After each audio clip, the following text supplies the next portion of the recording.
Internet, hello you lovelies. A lot of you asked me about comic recommendations based off James Gunn's new slate. It gives you the tone of these archetypal characters way before there's a cast or a writer or a director. It gives you something to invest in, to learn, to nourish on the way to those things, and it gives you a sense of the world he is building. These characters have so many arcs, so it's a great way to do it. I put together about 2 or 3 different arcs per one of these announcements, so about 25, 30 things, and I'm gonna go by the character. So you can basically go, oh, I'd like to learn more about the Authority. Oh, I'd like to learn more about what I think they're doing with Waller or this Superman.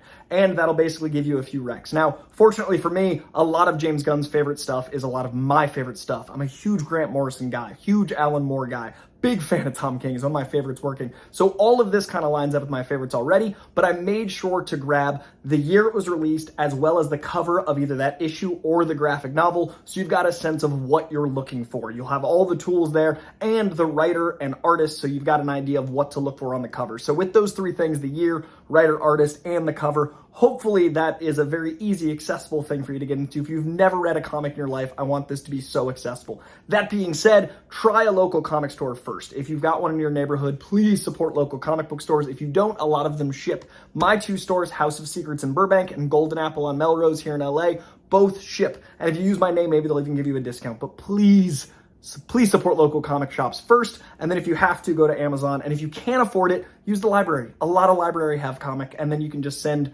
the writer and artist a thank you. Just tell them you like their work. Please, please, please support comics. All right, without further ado, let's get into it. Please do like, subscribe, comment, all those YouTube things. Let's start first with Lanterns. Now, this features Hal Jordan and Jon Stewart. Now, I think Jon Stewart is going to be a quick fan favorite.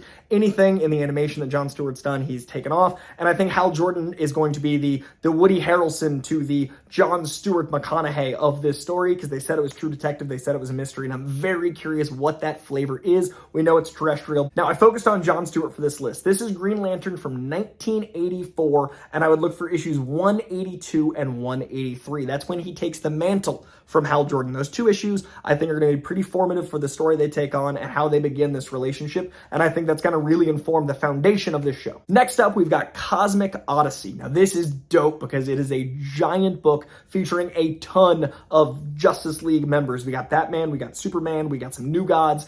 It's illustrated by Mike Mignola. It's written by Jim Starlin. Mike Mignola, who created Hellboy, Jim Starlin, who invented Thanos and kind of redefined Cosmic Marvel and DC, who also killed Robin. Jim Starlin's an icon, Mike Mignola's an icon, and they made this book called Cosmic Odyssey. It's big, it's intense, it gives you a lot of what Jon Stewart's about, and it really leaves a ramification and leaves a mark on him for the rest of his career to this day.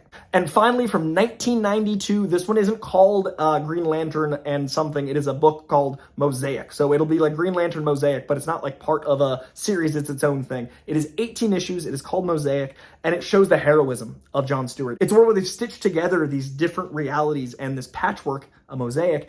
It's all feuding, and Jon Stewart has to be different kinds of a hero to keep everyone from battling. It's very much what it means to be a hero, and it really shows you what Jon Stewart's leadership is and why he's such a superior Lantern. And I think that unique flavor of how he leads is going to be very important for the show. Now, there's tons of great Hal Jordan stuff. My personal favorite Green Lantern is Kyle Rayner. I also love me some Guy Gardner. I don't know if we'll ever see Kyle Rayner, but those are my favorite Jon Stewart. If you want to hear more Hal Jordan, if you want to hear some Kyle Rayner Rex, leave a comment below. Also, if there's any of these other characters you want more from, please leave a comment below. Also, share this video with your friends. I want to do more of these. So if you want to know more comic stuff, this video, if it grows, that'd be great. Subscribe, notification bell, you know, the YouTube stuff. But we're not done.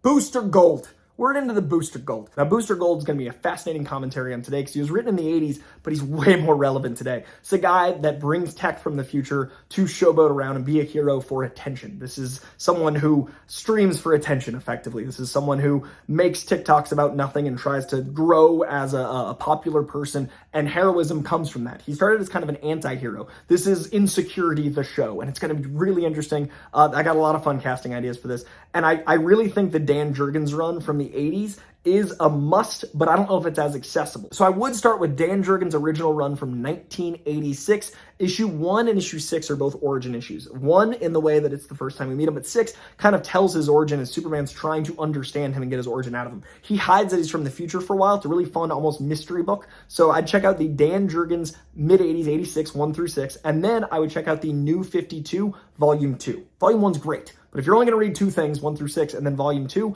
read Volume 2 over Volume 1. It is Booster Gold with Blue Beetle. It is called Blue and Gold. It is from Jeff Johns and Dan Jurgens on art again. It is issues 7 through 10 plus 0 plus 1 million. And it's basically seeing the dynamic between the two of them. I'm hoping we do get to keep Cholo as Blue Beetle, but no matter what, the dynamic between Booster Gold and Blue Beetle is really what solidifies him as the hero that he is. And it's a fascinating take. New 52. It was 2017. I took a lot of notes. 2017, and it is part of the New 52 relaunch. So pretty recent, 7 through 10, number 0, number 1 million. Check out Volume 2.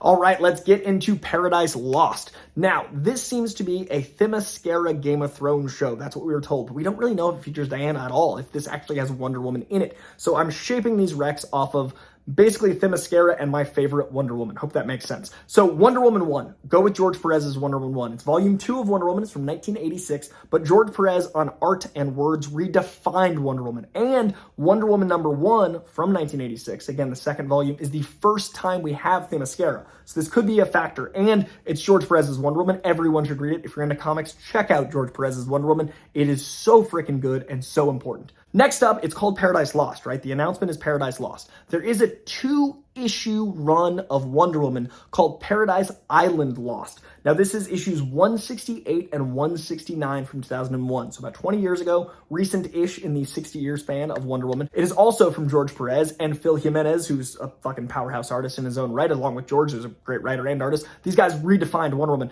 And this is Diana and Hippolyta, her mom, basically battling it out. That turns into a full-on civil war. And this turns into different factions on the island and their leaders kind of lobbying, vying for control. That sounds pretty Game of Thrones. So I think this Paradise Island Lost, even though it's only 2 issues, might tie into this big old show. Whether or not Diana and Hippolyta are involved, I don't know. The most recent one I'd recommend is Wonder Woman Historia. Now, this is a DC Black Label book. I would recommend damn near every DC Black Label book. This DC Black Label imprint is astoundingly consistent. This is 2021. This is a pretty much brand new book. Historia is going to be an origin story for a lot of the Amazons. Historia is going to give you a lot of that tapestry, a lot of that rich history. I think this will definitely tie into at least the sense of the story, the history, the epicness, the scope, the flavor of this world, and it's only last year. You could probably get this at your local comic shop, which you should do today still. This is from Kelly Sue DeConnick, who is such a fucking great writer. And again, Phil Jimenez, he's back on the Wonder Woman. And again, it's a Black Label book, which means it's allowed to be a little darker. It's got a very Game of Thrones flavor. It's got some intensity to it. And it's 2 other icons of Wonder Woman. So, I mean, in these 3, you've got George Perez, you've got Phil Jimenez, you've got Kelly Sue DeConnick. This will give you a lot of a sense of Wonder Woman in only 3 different volumes. All right, we are on to Waller. Now, this is really hard because Amanda Waller's been around forever, and it's a show that seems to be a spinoff of Peacemaker,